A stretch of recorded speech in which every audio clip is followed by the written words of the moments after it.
and welcome to Worst Quality Crab, a podcast of Asian American stories and recipes from best quality hearts. I'm your host, Freesia Lee. Joining me, as always, is my husband and producer, Sam. Hello. On this show, we bring on new guests who share their experiences growing up Asian in America through the lens of food and childhood food stories. Joining us this episode, we are so delighted to have her, author of The Poet and the Silk Girl, psychotherapist specializing in trauma, co-founder of Suru for Solidarity, producer of 2 documentaries about World War II incarceration, and professor emeritus at California State University. Such a mouthful, so many accolades. Satsuki Ina. Hi, Satsuki. Hi, Freesia, Sam. How are you? I'm well, thank you. Good. We're so glad to have you. I'm really excited to be here. Thank you so much for the invitation. Oh, absolutely. Also, quick shout out to Jeffrey, our mutual contact who made this happen and has been very lovingly, gently nudging us for months to get it scheduled because life has gotten real lifey in the past few months. So thank you, Jeffrey. I know you're listening. Satsuki, there are so many places that we can start. Before we get into the food, I just gave your bio, but will you just give us like the 30 seconds of how you introduce yourself and your background? Usually introduce myself by saying that I was born doing time in 1944. I was born in Tule Lake Segregation Center, where my parents were eventually moved from several camps because they opposed their incarceration and they were identified as disloyal to be deported to Japan, although both of my parents are American citizens. I say that to set the groundwork for the conversations that we're going to have, and also kind of pivoting a little bit, but we know when we were setting up for the show, you did have a food that you wanted to talk about, and it's actually one of my childhood favorites. And so I say that to say we clearly had very different early childhood upbringings in a lot of ways. But I think that's what we kind of try to do on the show, and also why these conversations are so important about the moments where there is connection and similarity. And so to get into the food part of things, and then we'll get back to the book and kind of your experiences, what is your childhood dish that is also one of my favorites? It is the inari sushi, the Japanese rice ball. My mother had a special way of making it. I think it's related to her lineage back to Japan. And so she prepared each item and didn't use any packaged goods or anything like that to make them. So my family is really addicted to this specific. Oh. We called it Grandma's Inari Sushi because she had her own recipe for every single item that goes into that one dish. Can you describe it for folks listening that maybe don't know it? Right. It's sushi rice that's cooked, and then in it is mixed in after it's cooked with the vinegar and sugar. Then the vegetables, which includes carrots and burdock and shiitake mushrooms. And her specialty is small diced pieces of chicken. Each one of those are marinated in a different sauce and cooked until they've absorbed that specific sauce. And then it's tossed into the hot rice the sushi rice that has already been cooked, stirred up gently. We're supposed to use a fan to cool the rice so it doesn't stick to each other. And then my brothers and I would see this mound of rice with all these delicious tidbits in it. And she would then be cooking the aburage, which is the tofu fried. They're like sacks, small, like the size of your hand, your palm. And then we would scoop out and stuff each one of these little bags. And they would be placed on the plate, and within minutes would be gone because we waited all year to have this dish. It takes many hours to do. Yeah, this was a once-a-year dish for you? Yeah. My version of this was just rice. So yours sounds so much better. I just made it this New Year's, so. So this was a New Year dish for you? Yeah. Was it special because it was delicious, or was it special because it was once a year, or both, or some other thing? Yeah, on occasion, if there was some special event, my mom would make it. But usually it's New Year's that we were sure we were going to have it. Mm-hmm. Okay, so I've had it stuffed, or I've had these in a couple of forms, and I think, other people have their family recipes, obviously. Was your mom special to her? I've never had the inari sushi with chicken in it. So Got it. she made it so that it was almost a full meal. You had your vegetables, you had your protein, and you had your carbs. Did you know that it was special when you were a kid? No, just took it for granted, gobbled it down, didn't appreciate all the hours that it took for her to make. But growing up and having inari sushi at different restaurants or people's homes, realized that hers was very unique. It was the flavors were very dense, intense. And I never had another inari sushi that had chicken in it, except when my mother made it. Mm-hmm. That's really funny because our kids like the inari sushi, but they always hesitate to eat it just because in their minds it seems so plain. It's just rice and like a tofu skin. So it takes a while to talk them into eating it. And once they eat it, they really, really like it and they can't stop eating it. But like, I can't imagine what they would think of a version that had stuff in the rice. Like that's very unique. And it also had all of these vegetables, and the chicken were cut into very small pieces. But my mother said it had to be colorful. So besides the carrots and the burdock, I forgot, there's also green beans, diced up small slices of French cut green beans. Oh. Yeah. Oh, this really is a full meal. It's quite delicious. I'm getting hungry thinking about it. Do you make yours the same way? I do. I have her recipe. You do? Yeah. I have shared it with many people, and every New Year's I get texts or emails from friends and family saying they're making the inari. Oh. Green beans and all? Yes. Wow. How long does it take you? Well, I start at least 2 days before. I don't work on it the whole day, but the time-consuming thing is each item that goes into the rice has a different sauce that is absorbed, when you cook it in the pan. Yeah. Have you been making these for your kids, or your whole life as an adult also? Yes. Yeah. Do they get gobbled up? They get gobbled up. My grandchildren do. And both of my sons make it also. Oh, so this is really a true family recipe passed down. And I have a granddaughter who's in college who makes it for her friends to impress them with her skill. I take it it's working. It's working. So she has all these college friends that wait for her to make it. And they don't wait for a special event. And they probably make some kind of shortcuts. I don't, but they might. Was there a specific reason why it was at New Year's that your mom made it? No, I don't think that's part of the traditional Japanese New Year's food item that's called for. But things like the burdock is a root, and the meaning in the root is our heritage, our family history and connection, and to be rooted in who we are. Shiitake mushrooms are, because they're so fragile, they're just part of being aware of the immediacy of life. So there are these ways that she would talk about things that are in the inari, but isn't a required New Year's piece except in our family. Did you talk about the meaning of those vegetables and sort of their significance or symbolism when you were kids?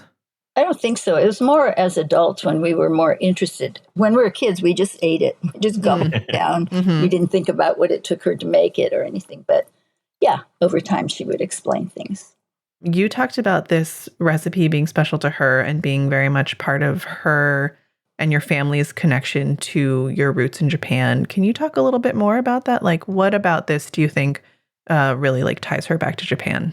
Well, one of the things that I found after my mother passed away is she had a handwritten recipe book, and it appears to have been written by memory while she was in the prison camp, almost as if she needed to preserve that. She kept a diary every day that she was in the prison and handwritten recipes of her favorite foods. May have been done by memory, but also I had a more contemporary version that she talked me through when I was an adult because I said I wanted to make it. What was it like to discover her handwritten recipe book? When I found it, I said, oh, that was nice. And I looked through it, and there were recipes of her favorite things. She loved custard, and she didn't have the measurements of it. It's like she just made a list, almost as if she wanted to recall it. because food was one of the really difficult things in the prison camps. So I just pictured her just imagining or trying to remember and writing these things down so that she wouldn't forget, not knowing how long they were going to be imprisoned or what was going to happen to them. So, yeah. Did you find any dishes there in that diary that you then recalled her making later, like that sort of stuck as favorites? Yeah, I just realized I have saved part of a recipe thing that I can just grab from my kitchen. Shall I get it? Yeah, go for it. Okay. So I put together her recipes. I completely forgot about it as we talk about it, and made one of these for everyone in my family. And yeah, I forgot to relate this to our conversation. She had this. Oh, wow. Wow. This is her writing. Oh, my gosh. Wow. Yeah, and so when you ask me what are the favorite ones, custard and tempura, tamagoyaki. Yeah, I hadn't looked at this in years. I moved to this. I moved to this house not too long ago, so I'm just egg soup. We make dashi and shoyu and other flavors, and then scrambling an egg and stirring it into it. Yeah, I should have prepared this sooner. Oh, no, that's okay. Okay, so she has plain baked custard, plain soft custard. Oh, sweet and sour pork ribs, all handwritten. Oh. And another one of her famous items was Grandma Ina's French apple pie. Oh, and I have a great story about that. So it's another recipe that I cooked for my family growing up. It's the one that has the brown sugar crust on the top. Yes. So I taught my granddaughter how to make pies. She's now 22 years old at UC Santa Cruz. And at UC Santa Cruz, they have a county fair. And she's made that pie and won first place for Grandma Ina's apple pie twice in a row. Wow. Yes. Oh, boy. We might need that recipe. Yeah. Yeah. Good. Do you know where your mom learned to cook? I don't really know. I think she probably, she was displaced many times as a child. She was born near Seattle, but her mother died in childbirth. And so her father didn't have capacity to take care of her and her older brother. So my mother was like 4 or 5 when she was sent to Japan to be taken care of by her grandmother there. And then she came back to the U.S. when she was 16 or 17 years old. But her father had remarried, and she didn't feel like she ever fit in with that family. So then she moved to Seattle away from a rural area in Washington. And then she left and went to Seattle and worked in a Caucasian family's home. And I think some of these recipes she might have learned from them with her own twist, because she likes to add a little more butter, a little more sugar, a little more salt. Yeah. And the other favorite recipe was Grandma's turkey stuffing. I'm glad I pulled this book out because her stuffing is very simple, but I would say people who've had Thanksgiving with us all wanted the recipe. And it's a simple, I think there's like 1, 2, 3, 4 items in it along with the sourdough bread. Oh, wow. Ooh. Yeah. That's a recipe you should have too. We're going to need that one also. So it's her American, and maybe it's when she was staying at the Caucasian family's home that she got some ideas about this. But it's her Japanese cooking that was, of all the favorites, was the most favorite. First of all, we make this mistake every time where we record before we eat lunch. And so now I want a whole host of things from Inari to, I think, a turkey dinner. Yeah, right. Which is going to be hard to come by. But this is so beautiful. And it's so interesting to me. You know, obviously, you and I are different ages. And so when I think about my mom is still with us, my grandma's still with us. And so it's interesting for me to be on the side and think about you, who is of a different generation, thinking about your mom, who is of yet another generation, and sort of like how much time has elapsed. And also that so much of her is still present and still here. And I just find that really beautiful, which kind of brings me to your book. Your book is tremendous. Thank you. The Poet and the Silk Girl. A number of people have actually that in my circle were like, that was the best book I read last year. One of my favorite, like, Well, just all around. Can you tell people about your book? Sure. It took me 20 years to complete. When my father passed away, my mother and I discovered letters that she had written to him. He had saved, wrapped in twine, back in the far reaches of his drawer in a desk he had when we were cleaning out his things. And then she was kind of struck by it because there's no stamp because it says free postage for prisoners of war. I was kind of stunned by it. And I handed her the package and she said, oh, somewhere around here, I have the letters he sent to me. So I think they never knew that each had saved their letters in separate places. But the striking thing was she didn't rush to open it to see what she had written to him. She handed the package back to me. And I'm a psychotherapist, so I'm always analyzing everybody. And it was very clear that it would be too disturbing for her to relive those moments. And then after she passed away, I found all of her letters, and there were 182 letters altogether. Most of it was written in Japanese because they were both kibes that meant that they were American citizens who were sent back in their early years to Japan and then returned to America. So I had both of their letters, 182 of them, and carried them around with me at every move I made growing up and growing old. And I knew I had to translate them. I have very limited reading ability in Japanese, but I was teaching at the university and had a really wonderful grad student who was perfect to do the translations with me. Because she was a psychology major and very gifted in that way, she could pick up nuances in the language that I think another translator would not have had the capacity to.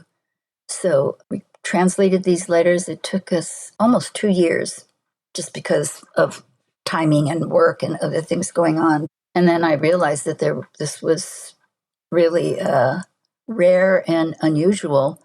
Then in the process also discovered my mother's diary, which she wrote in every day while she was incarcerated. From the time she was first married, she kept a diary. And then my father was a poet, and he had haiku journal that he kept while he was imprisoned. So it was clear I had to put these together because it told a powerful story. And also I felt like it's a primary resource for scholars and educators and academics to follow because, they talked about prison camp rules, regulations, events that occurred, their emotional reaction to these things. So I translated them, took them to a couple of potential publishers and wasn't satisfied. And they weren't either, like they couldn't see the wisdom of the book until I came to Heyday Press. And that was totally by accident that the main editor at Heyday Books found my manuscript on his friend's coffee table and was browsing through it while he was waiting for her to go to dinner. And he was in LA visiting his friend. And when he got back to Berkeley, he called me and he said, we want to publish your book. Let's meet and talk. I was in the hospital at that time, had surgery for cancer surgery. And I was like, how did he get the manuscript? How did all this happen? And the message from him was, we need your voice to weave the story together. Because I had thought of it not as a popular nonfiction book, but more scholarly resources. And I was very reluctant. It took me another 2 years to add my voice to it. And I realize now the wisdom of his insistence that I do so because the generational issue and also the perspective from a therapist about the trauma. I also, my nephew had received my father's stamp collection. And he called me and he said, I heard that you're writing Uncle's story. In the stamp collection, there's a bunch of letters. They're in Japanese. I can't read it. And can I bring them over? And it turned out these were the love letters between my mother and father before they were married, when they met at the World's Fair in San Francisco. Oh my goodness, that was so exciting. Because as long as I've known them, they were like, good parents, but I hadn't thought about them as lovers and sweethearts. And so it was clear that book needed to be written. And, I think I cried my way through it, through their joy and love and the excitement about the birth of their children and the trauma and grief and fear that they lived with through their wartime experience. I agree that your voice is what makes the book. I mean, it would have been so interesting to just read the letters and just read the diary entries. And, even when I read them and I think about it, like it's so kind of fascinating to see, also having grown up in San Francisco myself, this glimpse of what, Japantown was like. Yeah. And kind of talking about these streets and intersections and places that I know, and kind of thinking about what they were like in the 40s and the 30s. But what is so interesting is when you come into it and you talk about your experiences, what it was like for you to find the letters, what it was like for you to kind of think about what they must have been going through. And, there's a really interesting part too, where you talk about there was no resistance in a lot of ways because there was no one they couldn't stand up for themselves. And it was this freeze reaction, right? And so bringing in your expertise as a psychotherapist, but also thinking about what that must have been like then, and also what's going on today and how some things are still the same. And, Right. And their writings have really been the inspiration for me to become an activist today, because nobody stood up for us as we were being removed.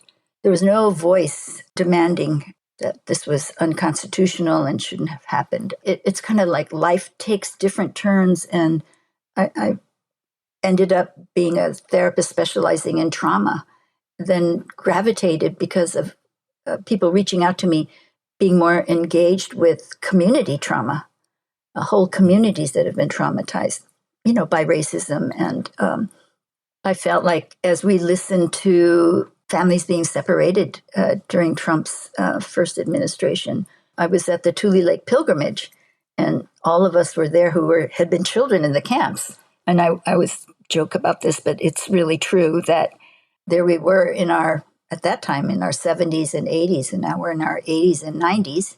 We still organized Tsudu for Solidarity and was led by people like myself who were elders. And so we show up to protest wearing our hearing aids, our canes, our walkers, an arm on a younger person, so we could be at the front line demanding. And we carry these posters of pictures of ourselves as children being in the prison camp, and then pair them up with photographs, for example, of the men being their heads shaved in Venezuela. I think it just couldn't be ignored that this was happening again, and that we were the people we were waiting for. So it has continued through this second administration, and it's grown to be a very powerful intergenerational organization, all volunteers that are working. We do have some paid staff now, but we just have had requests recently to form a hub in Honolulu, and we have hubs up and down the West Coast. So it was resonant for our community at the moment and continues today. Frisia.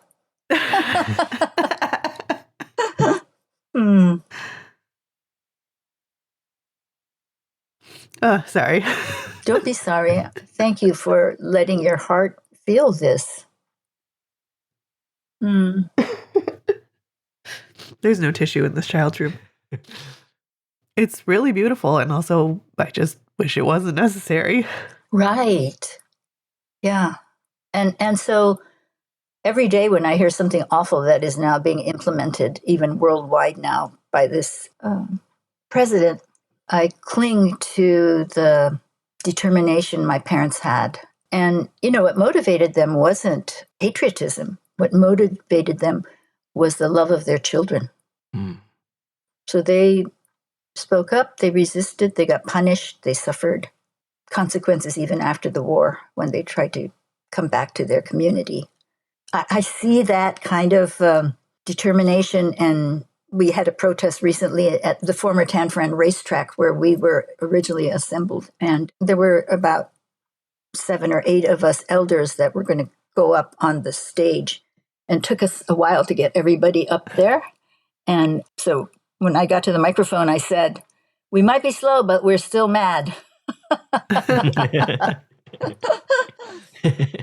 Yeah. Did you know that about your parents when you were growing up, or is this something that you like discovered through the letters or through conversations later in life? Well, I knew that I was born in a prison camp.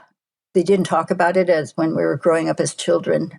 And only when prodded when I was at Berkeley during the 60s, during the free speech movement and the beginning of the civil rights movement. And my parents were very distressed and unusually directive. They called me up and they said, we see students are protesting and they're being dragged to the local jail, and we don't want to see your face in the newspaper. So they were really opposed to, I wasn't even an activist then. I was just bewildered freshman, sophomore student trying to figure out how to survive these classes. So that one phone call, I remember I wrote about this.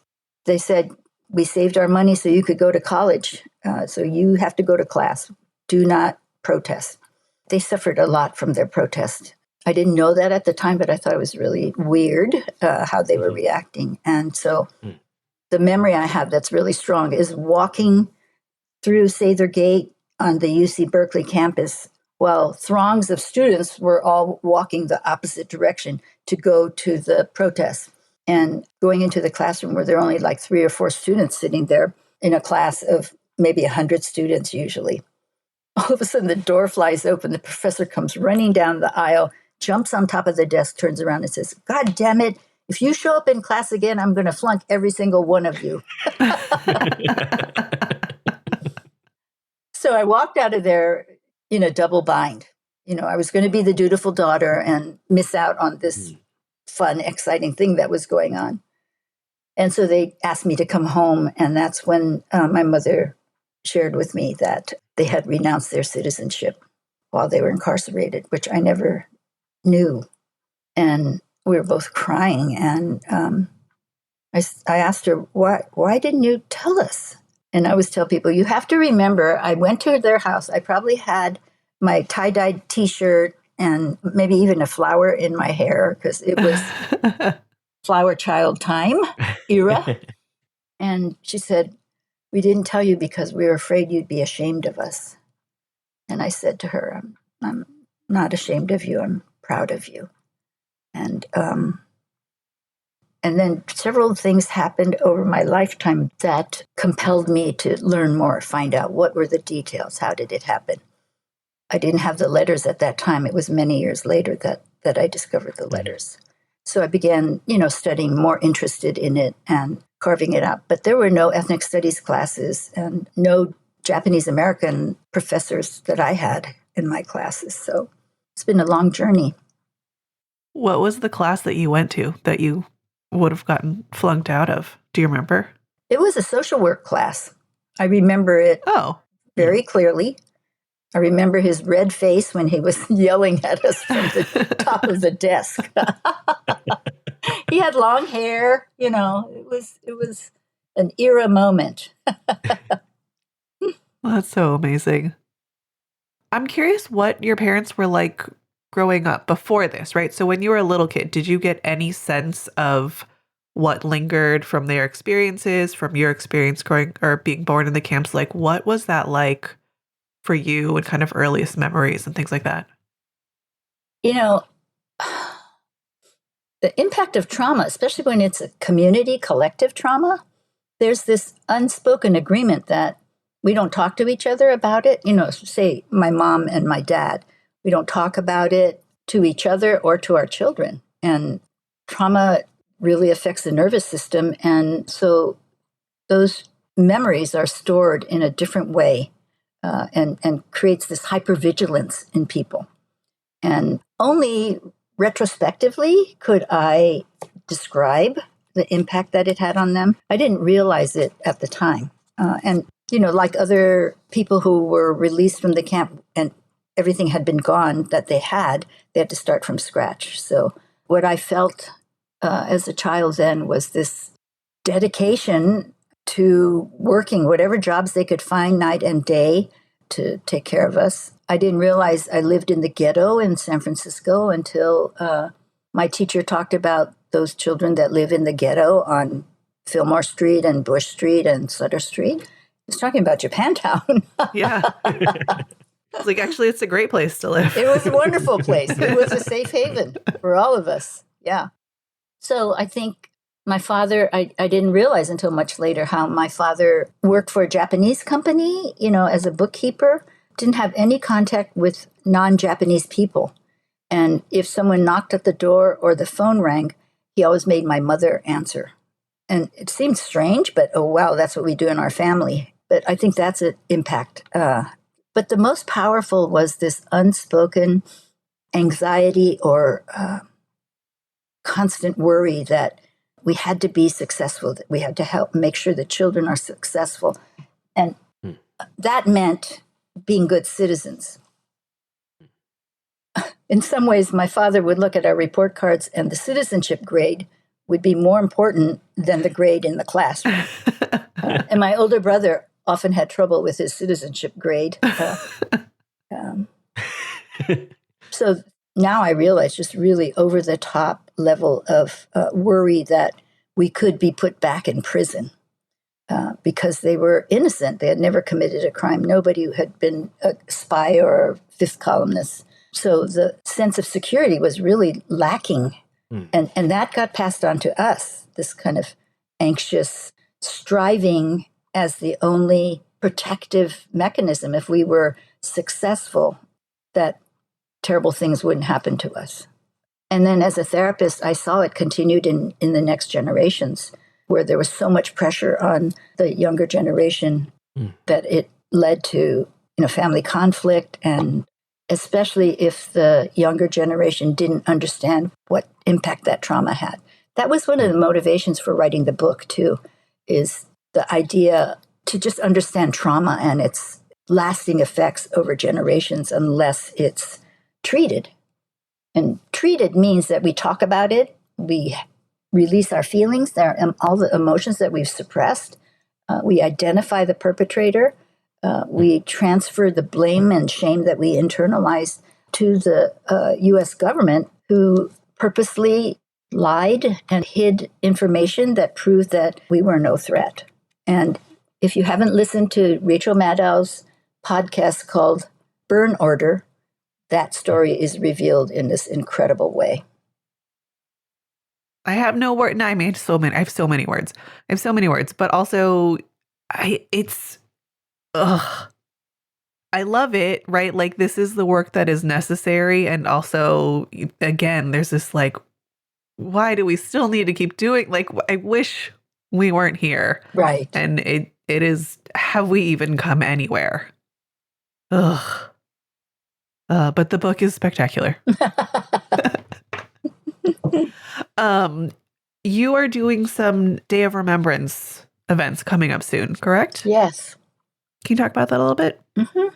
February 19th is when the executive order was made by Roosevelt that legitimized the removal of immigrant Japanese who had lived here for decades, were removed initially under the 1798 order, and then Executive Order 9066 that was applied to us legitimized our removal of American citizens and families, whole families, and without due process. So February 19th, and now there are so many events to remember that day, that events go on all month in February. I've been invited to a couple of events from small colleges like Cal Poly and Humboldt, and University of Washington Nikkei Student Organization has invited me to come and speak to their event. I'll be in New York for a Day of Remembrance at the end of the month. The ones that are really meaningful to me are the ones organized by students. I get a little choked up myself when I think this next generation and they're like my grandchildren age now, who, they're in college, freshman, sophomore. My grandson is at University of Washington. So I texted him and said, guess who's going to be speaking at Nikkei Student Union Day of Remembrance? And he wrote back in his typical, he's 19. He wrote back, he said, awesome. I'll have to bring some of my Asian friends with me.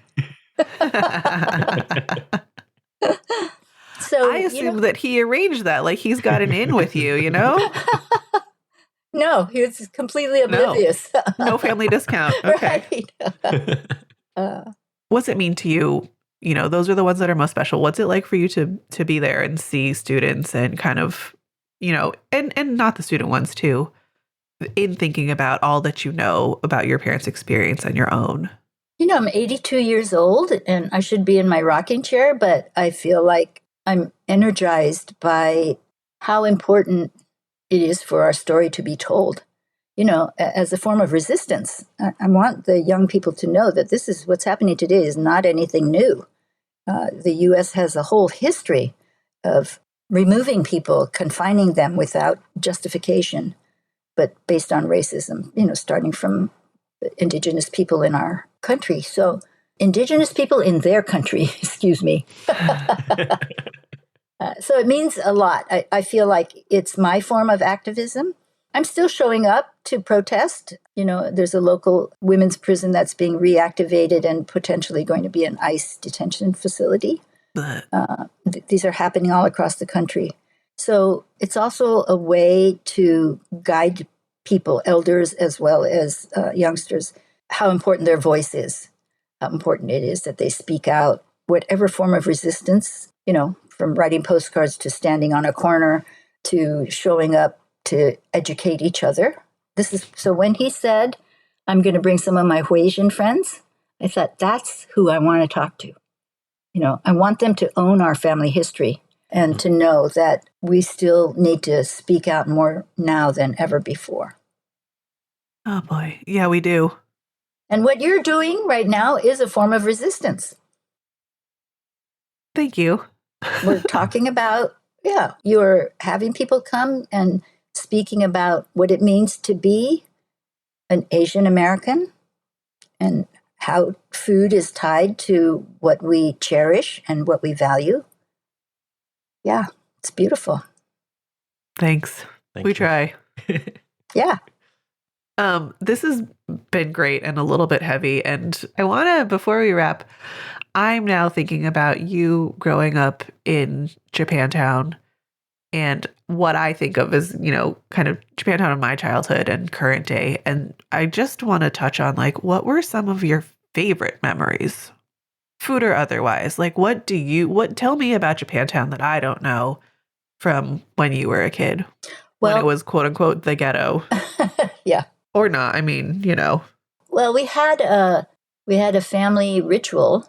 My father and mother were Buddhists, and they were active in the San Francisco Buddhist temple that's on Pine Street once they were first married.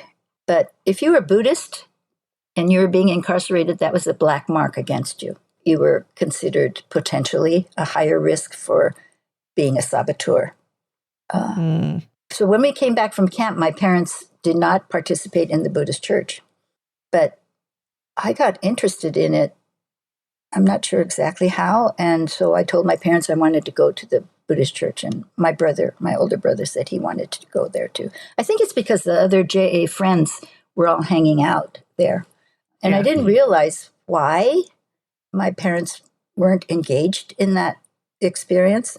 But so my brothers and I would go to church and then we could walk from our home because we lived in Japantown near the temple. And then we would go to Fei Ling Inn for our Sunday after church lunch every Sunday. And that was our favorite Chinese restaurant. It's gone now. It was this staple restaurant for Japanese Americans. The kids would go there after basketball. We'd have fried wonton and all of our favorite dishes. And the owner and the waiters were family. They were a family running this small Chinese restaurant with mostly Japanese American customers all the time.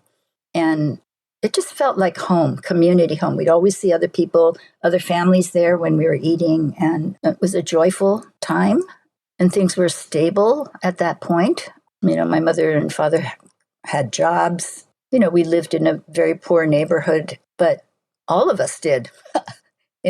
We went to Pacific Heights Elementary School and didn't know that when people said they lived in Pacific Heights, that meant they were super wealthy because they could get a view of the water and whatever. We lived on this side of the hill and never knew until, I was in high school and we could drive and see, whoa, over that side. We said this is where the white people lived because all the people of color, Black, Chinese American, Japanese American, that was our community. Yeah. And we took care of each other. Yeah. Yeah. Still trying to take care of each other. Yeah. That's what we have to do. You're taking care of me by having me on this program. Thank you so much. Oh, we're happy to. We're delighted to. Your book is taking care of a lot of people, I think. Thank you so much. Satsuki, before we wrap, is there anything that you want to share with our listeners, where they can find you? Any, documentaries you want to plug? Anything else you're working on coming up? Yeah, most people that I don't know reach me through my website. So it's www.satsukiina.com. And from there's contact information where people could write to me. And I love that. And I get help from Jeffrey posting things on social media. I'm not very good at it, but he has coached and guided me. And I love hearing from people after they read the book or if they're considering the book. The other thing I really would like to encourage people to do is Rachel Maddow saw the significance. She's an excellent journalist and really clarifies issues about Trump's policies and practices. And she's on the attack, very strong, but very sensitive. And she had the vision that telling our story would inspire and motivate others to join the resistance effort. And so she did this 6-part podcast called Burn Order that I really encourage people to listen to. She tells our story in such a powerful, dramatic way, and she uses the voices of people like myself who were children incarcerated or descendants of incarcerees. Wonderful. We'll have to check that out. Yeah. Again, not wonderful. I wish we didn't have to do this. Yeah. Ugh. But I'm glad it exists. Yeah. Thank you again for being here. When I think about this, as emotional as I am, and as much as I hate that for me, I think that if we had made this happen in August when we first started talking about having you on the show, it would have been a very different conversation. Mm-hmm. And for better or for worse, I think we needed it now. Thank you. I'm glad. So I'm glad to have it. Who knew it was going to be published in this period of time? Who knew we would get to this? Yeah. Really. Right. I mean, I guess a lot of people who warned us, but still. Yeah. Ugh. Well, thank you again. I hate to end this because I think in a lot of ways, like, we could have you on for 6 more hours and we could get into the nuances of your parents and what it was like for you to think about them as not just your parents, but as lovers and before they were parents and things like that. But I think everyone should just go buy the book and read the book. Yes. And we'll just have to have more conversations. And, we won't subject everyone else to kind of me working through the emotions here. Would love to. Where are you? Where are you located? We're in San Francisco. Oh, you're in San Francisco. In the inner Richmond. Oh, okay. Yes. We eventually ended up in the inner Richmond. I eventually ended up in the inner Richmond. Yes. Yeah. Spent a lot of some high school time running around Japantown. Our kids' favorite thing is to go to Cherry Blossom every year. Right. They talk about it. They've started talking about it already. Like once we turn the corner on the new year, they're like, "Is it Cherry Blossom time yet? When is that coming? When is that happening?" So we have our own personal love of Japantown, right, and our own little family stories there. But anyway, thank you again so much for doing this, for being here. We have loved this conversation. It's my pleasure. Thank you so much. Listeners, I cannot stress this enough. The Poet and the Silk Girl, it's tremendous. So many people I know have said such wonderful things about it. Actually, former guests too. And like people who are wonderful authors themselves. I can't say enough good things about this. And I believe now it is out in paperback. It is, with a study guide on the back. Yeah. That was organized by Dr. Andrew Leong, who is an English professor at UC Berkeley. Perfect. Yeah. That's some good homework to have. Right. Satsuki, thank you so much again for being here. Listeners, again, I can't say it enough. The book is fantastic. It is such a moment of time travel, and also it feels so current, and I don't know, it's unlike anything I've ever read. Go get it, everyone. If you would like to find us, you can find us on Instagram at Worst Quality Crab. You can email us at worstqualitycrabpod@gmail.com and find us online at worstqualitycrab.com. And until next time, thank you, everyone. Sorry for my sniffles. You had to bear with me through this one, but I think it was worth it. And we will talk to you all again next time. Thanks, everybody. Bye. Thank you. Bye. Bye.